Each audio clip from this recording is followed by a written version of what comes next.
Olá, aqui é o Guilherme. Se você está precisando de logo e artes, para você que está começando ou já tem o seu negócio, mas precisa de um tapa no visual, quero recomendar o Samuel. Chama ele no Instagram e use o código BABU10. Você vai ter um desconto e vamos pro vídeo. Existe uma reflexão, assim, nesse novo mundo, que é sobre o grau de entendimento de cada parte da equação e o grau de achismo do entendimento de cada parte da equação. Porque assim como um pai sabe mais que o filho, e o filho acha que ele sabe mais do que o pai, e ele vai atrás dos desejos, das vontades dele, e o pai geralmente impõe a responsabilidade sobre o filho, sabendo das consequências, hoje nas organizações eu vejo isso acontecendo demais. Porque no mundo onde eu tenho mais possibilidades e eu tenho vontades e desejos, eu geralmente exerço os meus direitos em prol, muitas vezes, de necessidades diferentes das da companhia. Então a gente geralmente acha que a gente está certo, a gente acha que a gente está exercendo o nosso direito e a gente acha que geralmente os outros estão errados.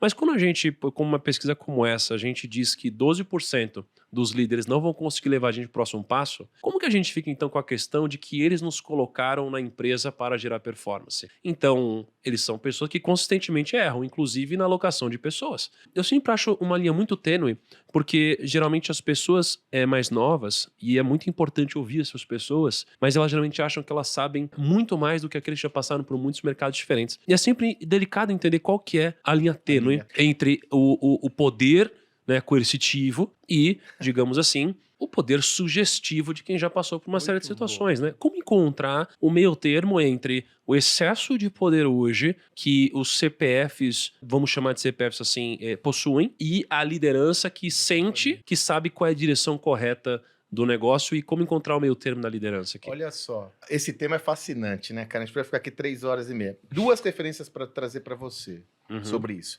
No livro Gestão do Amanhã, é bom a gente escrever porque tá tudo lá, né, Salibão? Então, não tem como, né? No livro Gestão do Amanhã, a gente comentou, Thiago, que a gente acredita, nós, os dois careca aqui, acredita que o virtuosismo dessa nova economia não será oriundo apenas das empresas novas, as chamadas startups. Nós escrevemos lá, nós entendemos que o virtuosismo dessa nova economia é quando acontece o que a gente chamou de encontro de gerações. É quando o contemporâneo abre espaço para o tradicional e vice-versa. É desta pororoca que emergirá um terceiro nível de consciência e conhecimento que vai fazer com que o mundo empresarial floresça. Que é o que já está acontecendo hoje, quando as chamadas incumbents, as empresas tradicionais, estão tendo um entendimento mais claro. Você pode perceber, quem está entendendo bem isso, está começando a se posicionar de uma forma poderosíssima. Por que eu dou esse exemplo? Mesma forma se refere, na nossa perspectiva, à questão geracional nas organizações. A gente encontra hoje, fruto, inclusive, de uma evolução da própria sociedade, um maniqueísmo que governa muitas vezes a relação.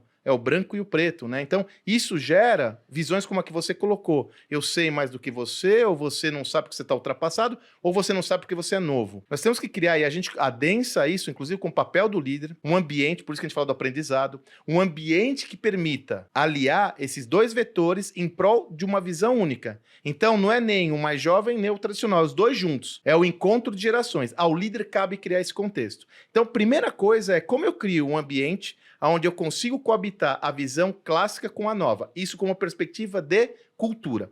Na segunda visão é o seguinte, a visão mais propositiva que você traz, tá, beleza, mas e aí? Eu tenho objetivo de negócio, mas tenho objetivos individuais. Hoje, devido ao livro, a gente tem falado com muitos líderes sobre liderança. Empresas grandes, médias, muito, mas muito mesmo. O que eu tenho muitas vezes visto, gente, é que o líder que não entende essa nova lógica está nas cordas. O que eu quero dizer com isso? Ah, agora eu tô com um problema ali com a moçada porque tem que ter o trabalho virtual, mas não dá para fazer. Não, põe lá, senão a gente vai perder gente. Ah, agora é benefício que eu não tô contemplando, mas vai caber... Não, põe lá, senão vai perder gente. Ao você não ter um entendimento do todo, você não tem o claro discernimento de como liderar esse contexto. Porque, veja, o líder tem que ter uma clara visão que o seu foco é gerar performance para o negócio por meio das pessoas. Nesse sentido, o entendimento de quais são os vetores que geram performance e, a partir daí, harmonizar esses vetores. Sabendo o que, Thiago? Existem escolhas. Vamos dar o exemplo que a gente citou também recentemente, o caso da Apple, 3 meses atrás, acho, né, Salibão?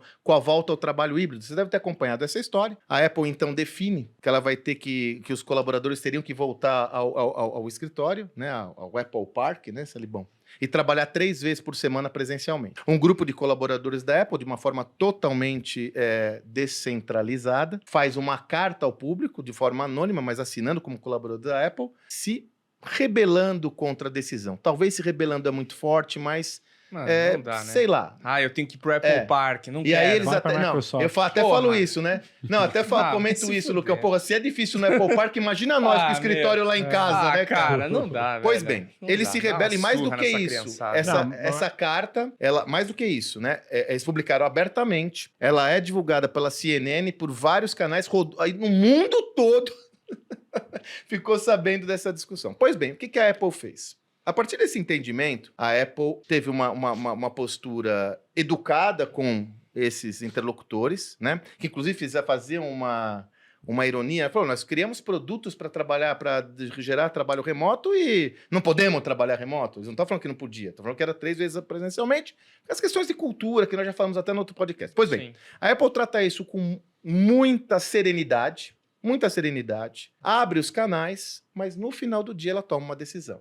É necessário 3 vezes presencial para você fazer parte deste projeto. Se isso não for para você, ninguém aqui tem uma relação de cercear a sua liberdade de ir e vir. Tome a decisão que você deseja. Então, Thiago, veja, nós não vamos conseguir... Isso é fundamental, esse entendimento. Liderar não é fazer o que o outro quer. O exercício da paternidade e da maternidade eu gosto muito de estar como exemplo. De repente, eu tenho um filho que queria, ir pra balada o tempo todo, se acabar, beber... Fala, cara, não. Aqui não funciona desse jeito. Mas ele não vai. Não vai. Ponto. Então, assim, eu falo que o exercício de liderança não é o exercício de democracia. Eu tenho que fazer o que tem que ser feito. Qual que é a novidade agora? Cara, vamos abrir canal, vamos conversar, vamos explicar o motivo da decisão, porém, a decisão é essa. Esse é o risco de você não abrir espaços de conversa e não ter o entendimento dessa nova lógica, como ela funciona. Como eu disse, o líder fica nas cordas e acaba não cumprindo seu papel essencial, Kaique, porque não vai gerar produtividade para a organização. Então eu diria, Thiago, que não é nem lá, como eu estava habituado, na minha geração, manda quem pode, obedece quem tem juízo, nem também numa matiz que vai para outra ponta, onde cada um faz o que quer nessa parada. Tem esse limite tênue que você colocou de uma forma muito delicada.